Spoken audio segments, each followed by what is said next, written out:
ये लड़की कार में मोबाइल चला रही थी, तभी एक चोर गाड़ी में आ जाता है और उससे उसका मोबाइल छीन लेता है और उससे बोलने लगता है कि तुम्हारे पास जीते सामान है, जल्दी से लाओ नहीं तो तुम्हें यहीं पे मार दूंगा। तभी ये लड़की बहुत ही डरा जाती है और गाड़ी का बल्ब जलाने लगता है। तभी वहीं पे एक लड़का देख लेता है और गाड़ी के पास आकर पूछने लगता है कि क्या हुआ। तभी लकड़ा बोलता है, कोई बात नहीं, तुम यहाँ से जाओ। तभी लड़की बोलती है कि ये चोर है, ये आदमी मेरा मोबाइल ले लिया है।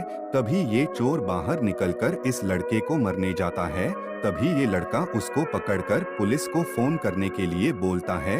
लड़की को दोस्तों आप लोग लाइक सब्सक्राइब कर देना।